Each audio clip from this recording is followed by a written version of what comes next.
اللہ رب العزت نے حضرت عیسیٰ علیہ السلام کو کس طرح بغیر باپ کے پیدا فرمایا اور حضرت عیسیٰ علیہ السلام کی ولادت کس طرح ہوئی اور اللہ رب العزت نے کس طرح حضرت عیسیٰ علیہ السلام کو بچپن ہی میں قوت گویائی عطا فرمائی۔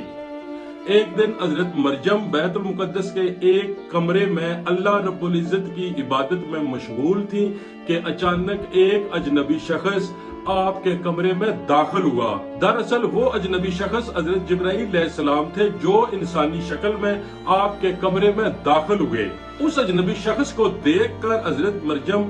بہت ڈر گئی اور کہا کہ میں تم سے اپنے اللہ کی پناہ چاہتی ہوں۔ تو حضرت جبرائیل علیہ السلام نے کہا کہ میں اللہ رب العزت کی طرف سے بھیجا ہوا ایک فرشتہ ہوں اور آپ کو ایک پاکیزہ بیٹے کی خوشخبری دینے آیا ہوں۔ یہ سن کر حضرت مریم کو بہت زیادہ تعجب ہوا، تو حضرت مریم کہنے لگی کہ مجھ سے بچہ کس طرح پیدا ہوگا، میرا تو ابھی تک نکاح بھی نہیں ہوا اور بدکاری کا تو میں سوچ بھی نہیں سکتی، اور آج دن تک کسی اجنبی شخص نے مجھے ٹچ تک بھی نہیں کیا۔ حضرت مریم کی یہ بات سن کر حضرت جبرائیل علیہ السلام نے کہا کہ یہ سچ ہے کہ آج دن تک آپ کو کسی مرد نے ٹچ نہیں کیا، لیکن اللہ رب العزت اس بات پر قادر ہے کہ وہ بغیر شوہر کے اولاد دے سکتا ہے، اور وہ جو چاہتا ہے وہ ہو جاتا ہے۔ بے شک اللہ رب العزت اس بچے کو اور اس واقعہ کو اپنے بندوں کے لیے ایک پاکیزگی کی مثال بنا دے گا، اور اس بچے کا بغیر باپ کے پیدا ہونا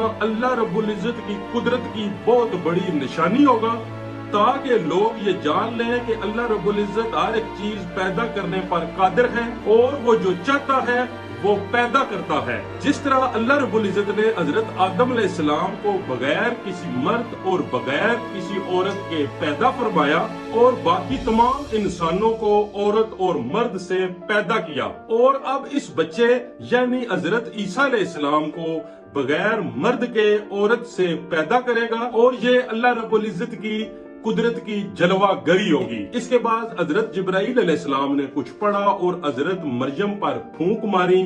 جس سے حضرت مریم اسی وقت پریگننٹ ہو گئی۔ جوں بچے کی پیدائش کا وقت قریب آتا گیا، ویسے ہی حضرت مریم کی پریشانی میں دن بدن اضافہ ہوتا گیا۔ وہ اس بات کی وجہ سے پریشان رہنے لگی کہ کس طرح اپنے محلے داروں کو اور اپنے ریلیٹیوز کو سمجھاؤں گی اور کس طرح انہیں مطمئن کروں گی۔ میرے ریلیٹیوز اور میرے محلے دار تو مجھ پر زنا کی تہمت لگائیں گے۔ لوگوں کے بے جا الزامات اور تہمتوں کی وجہ سے حضرت مریم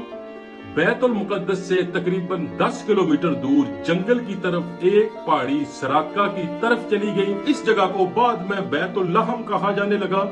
وہاں پر آپ کو لیبر پین ہونا شروع ہو گیا، اس لیے آپ ایک کھجور کے درخت کے نیچے ٹیک لگا کر بیٹھ گئیں۔ لیبر پین کے باوجود آپ کو اس بات کی سخت پریشانی تھی کہ میں کس طرح اپنے ریلیٹیوز کا سامنا کروں گی اور کس طرح میں اپنے مطمئن کروں گی۔ یہ تمام لوگ تو مجھ پر زنا کا الزام لگائیں گے اور مختلف قسم کی الزام تراشیاں کریں گے۔ آپ اسی سوچ میں گم تھی کہ حضرت عیسیٰ علیہ السلام کی ولادت ہوگی، اور حضرت جبرائیل علیہ السلام نے آپ کو آواز دی، اے مریم پریشان نہ ہو، تمہارا پروردگار تمہارے ساتھ ہے، اور تمہارے رب نے تمہارے قدموں کے نیچے ایک چشمہ جاری کر دیا ہے، اور اس درخت کو ہلاؤ اور اس کی تر و تازہ کھجوریں کھاؤ اور اس چشمے کا ٹھنڈا پانی پیو اور اپنے بیٹے کو دیکھ کر اپنی آنکھوں کو سکون دو۔ اس طرح حضرت مریم کو 40 دن وہیں قیام کرنے کا حکم ملا، اور ان سے کہہ دیا گیا کہ اگر کوئی بھی انسان نظر آئے تو اسے اشارہ سے کہہ دے کہ آج میں نے روزہ رکھا ہوا ہے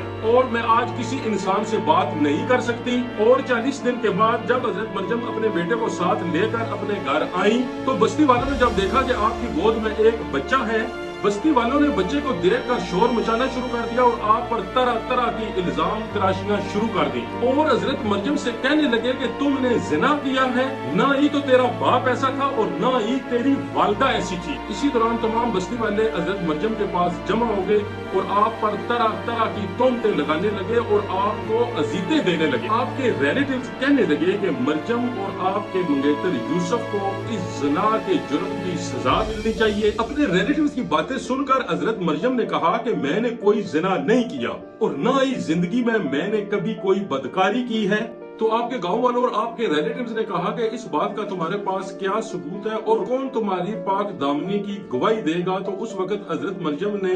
اپنے بیٹے کی طرف اشارہ کیا جو اس وقت دودھ پی رہا تھا، اور بچہ اسی وقت اللہ رب العزت کے حکم سے بولنے لگا کہ میں اللہ کا بندہ ہوں اور اللہ رب العزت مجھے نبوت اور کتاب عطا فرمائے گا۔ پھر بچے نے فرمایا اللہ رب العزت نے مجھے نماز اور روزے کا پابند بنایا ہے اور جب تک میں زندہ ہوں اپنی والدہ کا حق ادا کرتا رہوں گا، اور مجھ کو سرکش اور بدبخت نہیں بنایا، اور اللہ رب العزت کی سلامتی ہے مجھ پر جب میں پیدا ہوا اور جب میں مروں گا اور دوبارہ پھر اٹھایا جاؤں گا۔ اس طرح اللہ رب العزت کا معجزہ دیکھ کر اور اس نومولود کی باتیں سن کر کچھ لوگ یقین کرنے لگے کہ حضرت مریم پاک دامن ہے اور یہ بچہ اللہ کا معجزہ ہے، لیکن کچھ لوگ پھر بھی حضرت مریم پر تہمتیں لگانے لگے۔ ان تمام پریشانیوں کے باوجود وقت یوں ہی گزرتا رہا، اور پھر جب حضرت عیسیٰ علیہ السلام کی ایج 7 سال ہوئی تو اہل یہود نے آپ کی والدہ کو بہت زیادہ تنگ کرنا شروع کر دیا اور بیت المقدس کے حالات بہت زیادہ خراب ہونے لگے، تو حضرت مریم اپنے بیٹے حضرت عیسیٰ علیہ السلام کو لے کر مصر کی طرف ہجرت کر گئی۔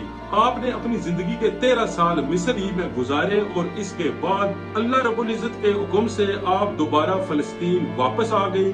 پھر اللہ رب العزت نے حضرت عیسیٰ علیہ السلام کو 30 سال کی ایج میں انجیل عطا فرمائی۔ اللہ رب العزت نے حضرت عیسیٰ علیہ السلام کو بہت سارے معجزات عطا فرمائے تھے، جن میں سے قابل ذکر معجزات یہ ہے: حضرت عیسیٰ علیہ السلام بچپن ہی میں اپنی والدہ کی گود میں گفتگو کرنے لگے۔ حضرت عیسیٰ علیہ السلام مٹی کے پرندے بنا کر ان پہ جب پھونک مارتے تو وہ اڑنے لگتے۔ حضرت عیسیٰ علیہ السلام جب کسی پیدائشی اندھے کو ٹچ کرتے تو اس کی نظر واپس آ جاتی۔ اسی طرح جزام اور کوڑ کے مریض کو حضرت عیسیٰ علیہ السلام جب ٹچ کرتے تو وہ مریض بالکل تندرست ہو جاتا۔ لوگ جو کچھ کھاتے پیتے یا اپنے گھروں میں چھوڑ کر آتے ان سب کا آپ کو علم ہوتا اور آپ سب کچھ ان لوگوں کو تفصیل سے بتا دیتے۔ ان سب معجزات کے باوجود بنی اسرائیل کی اکثریت آپ پر ایمان نہ لائی اور آپ کو جھٹلاتے رہے اور آپ پر تہمتیں لگاتے رہے، اور چند لوگ ہی ایسے تھے جن کی تعداد 12 بتائی جاتی ہے، وہ آپ پر ایمان لائے، جن کو قرآن پاک میں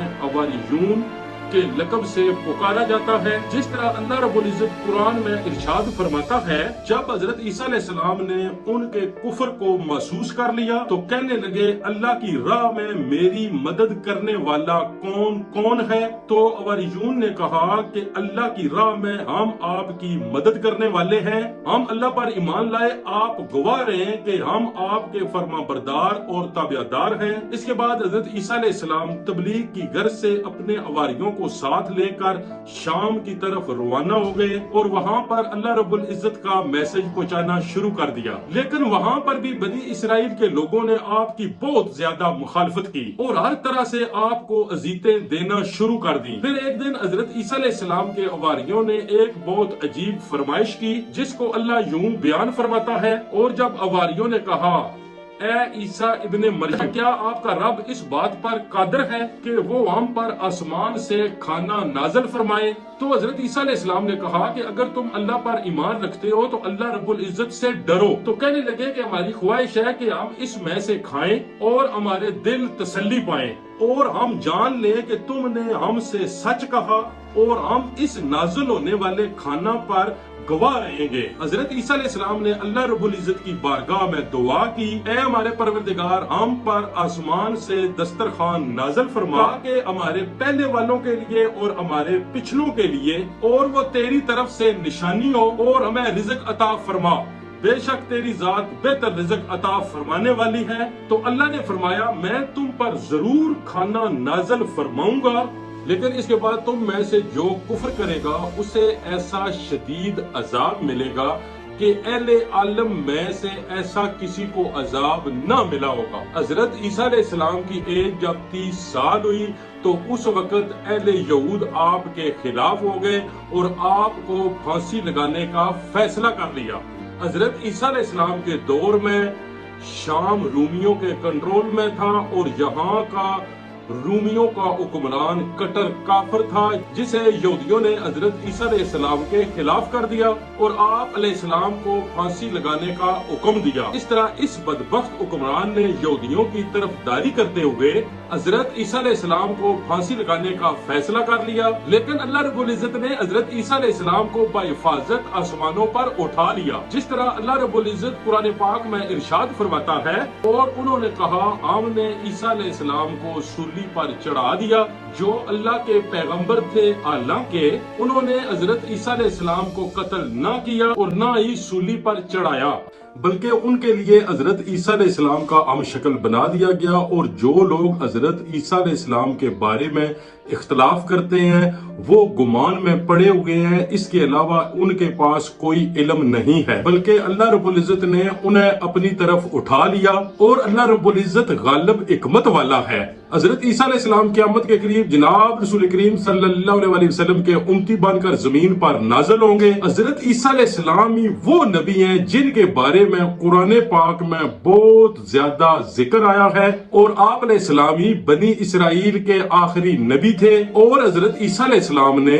بنی اسرائیل کے لوگوں کو حضور پاک حضرت محمد صلی اللہ علیہ وسلم کی بشارت دی تھی، جس کو اللہ رب العزت قرآن پاک میں یوں بیان فرماتا ہے، اور جب عیسیٰ ابن مریم نے بنی اسرائیل والوں سے کہا کہ میں تمہاری طرف اللہ کا بھیجا ہوا ہوں، اور ایک پیغمبر جو میرے بعد آئیں گے جن کا نام احمد ہوگا، بشارت دیتا ہوں، اس طرح حضرت عیسیٰ علیہ السلام کے آسمان پر اٹھائے جانے کے 650 سال بعد تک کوئی بھی نبی نہ آیا، اور پھر حضرت محمد صلی اللہ علیہ وسلم اس دنیا میں جلوہ گر ہوئے۔ حضرت محمد صلی اللہ علیہ وسلم خاتم النبیین ہے، اور آپ صلی اللہ علیہ وسلم کے بعد کوئی نبی نہیں آئے گا۔